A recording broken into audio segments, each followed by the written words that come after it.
Good morning. All India radio और राष्ट्रसभा के analysis में आप सबों का स्वागत। अगर ऑल इंडिया रेडियो के अंदर न्यूज़ की बात करें तो दो न्यूज़ है डिस्कस करेंगे और थोड़ा सा लोकतांत्रिक व्यवस्था के बारे में बात की गई है, एससी के फ्लो बनाने में काम आएगा। तो चलिए डिस्कशन स्टार्ट करते हैं। पहली न्यूज़ जो है हमारे पास कर्नाटक। देखो, असल में आज़ादी का अमृत महोत्सव जो चल रहा है उसी के अंदर ये क्वेश्चन पूछा जाता है। यहाँ पर इम्पोर्टेंट ये है कि ये बहुत ही इम्पोर्टेंट हो जाता है। क्यों? कर्नाटक में ब्रिटिश, ये सवाल है, शासन के खिलाफ विरोध करने वाले पहले लोगों में हल्ला गली आपको ध्यान रखना है, का बेदा समुदाय। हल्ला गली कहाँ है? तो ये कहाँ हो गया? कर्नाटक में। हल्ला गली कहाँ है? कर्नाटक में। बेदा कम्युनिटी कहाँ का है? तो कर्नाटक का। यहाँ पर कह रहा है कर्नाटक में ब्रिटिश शासन के खिलाफ विरोध करने वाले पहले लोगों में कर्नाटक का बेदा कम्युनिटी था। ये जो हुआ था, ये बेदाज की यह क्रांति, बेदाज। देखो यहाँ पर क्या है, अब नया टर्म आ जाएगा, आप घूमने लगेंगे। यूपीएससी आपसे उम्मीद करता है ऐसी चीज़ों पे नज़र रखे आप। बेदा कम्युनिटी यहाँ पर कि यह क्रांति किस वर्ष हुई थी? एकदम सिंपल है, आपने अभी देख लिया तो कभी नहीं भूलेंगे, आपके सामने नज़रों से ये चीज़ गया हुआ है। 1857 की क्रांति तो सबको याद होगा। हल्ला गली कर्नाटक में बागलकोट जिले के मुधौल तालुक में स्थित है। आपको कर्नाटक याद रखना है, याद रहे तो भी ठीक, नहीं याद रहे लेकिन 1857 क्रांति से क्या, तो हल्ला गली रिलेटेड है, बहुत इम्पोर्टेंट हो जाता है। चलते हैं नेक्स्ट आर्टिकल पे। नेक्स्ट आर्टिकल की बात करें तो यहाँ पर अमृत महोत्सव के अंदर ही सवाल पूछा गया है। इंडियाज़ फ्रीडम मूवमेंट, मतलब हमारा राष्ट्रीय आंदोलन था। इट्स ग्लोरियस, बहुत ग्लोरियस हिस्ट्री है। और यहाँ पर सवाल यह है कि एक सेकंड, सवाल कहाँ गया? नेम द टाउन के बारे में पूछ रहा है। नेम, यहाँ देखो, the town which served not only as the Coromandel headquarters. और देखो इसको समझो, ये हमारा भारत है, ये भारत है, तो कोरोमंडल तट ये हो जाएगा, ये वाला इलाका कोरोमंडल तट हो जाएगा। तो इसका headquarter of the Dutch East India company, Coromandel headquarter British का, सिर्फ ब्रिटिश का हेडक्वार्टर कोरोमंडल तट नहीं था, of the Dutch East India company, but also as the port for the Dutch slave trade का भी पोर्ट यही था। तो आंसर इसका होगा पुलिकट इन तमिलनाडु। पुलिकट आपको पता है, ये पुलिकट तमिलनाडु में इसका आंसर होगा। देखो, diamonds were exported from Pulicat to the western countries, वही भारत से यूरोप जाता था।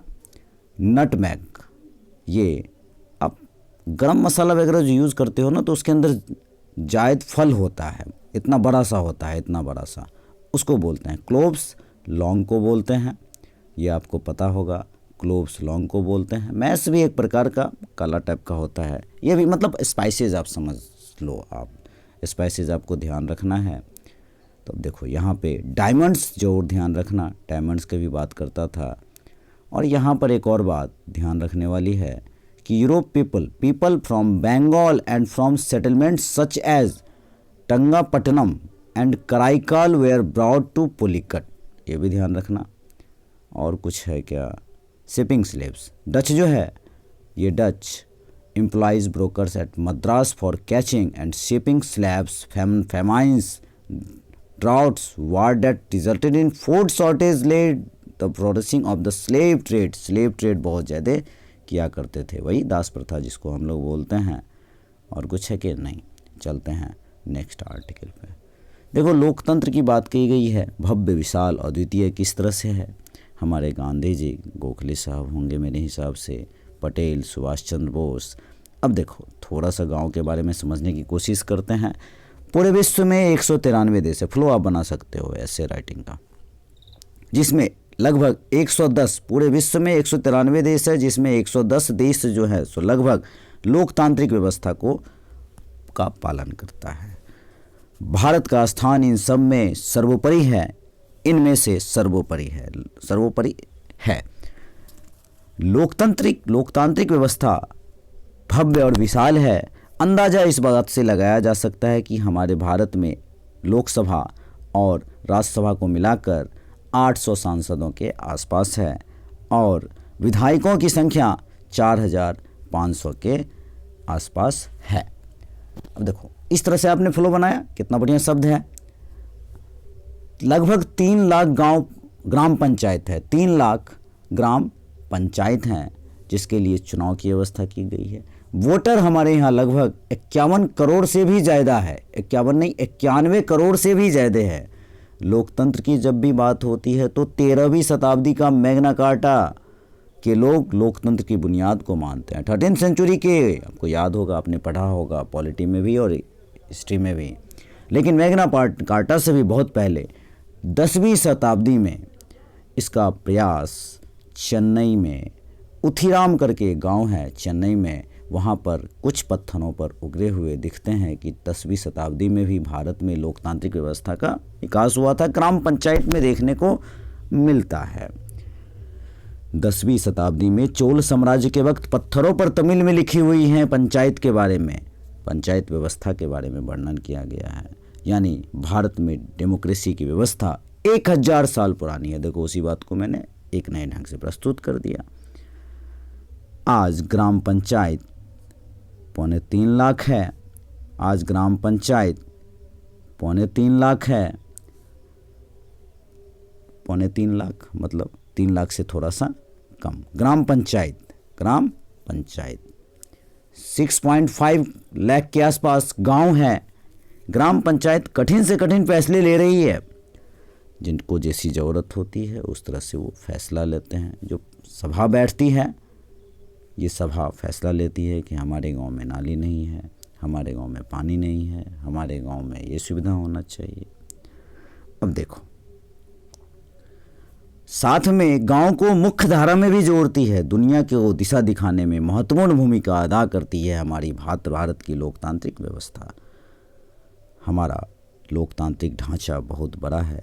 पंचायत की बैठक समय समय पर हर जगह तो नहीं होती है, लेकिन होनी चाहिए, लेकिन कुछ जगह पे हो भी रही है।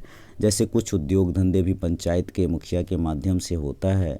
उन लोगों को लोन्स वगैरह प्रोवाइड कराकर जो गवर्नमेंट की सब्सिडी मिलती है उनकी सहायता से, अगर 10-15 लोगों का स्वयं सहायता समूह हो और वो पैसे कुछ देते हैं तो 5 लाख 10 लाख का एक मशीन बिठा करके, कुछ स्टेट तो दाल का एक जो है सो मशीन बिठाकर दाल का एक्सपोर्ट तक करने लग गए हैं।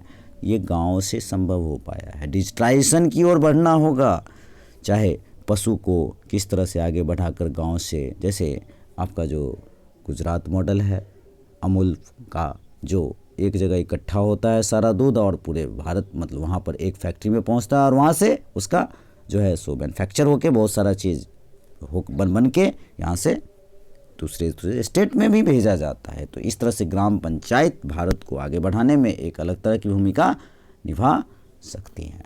तो आज के डिस्कशन में इतना ही था। Thank you.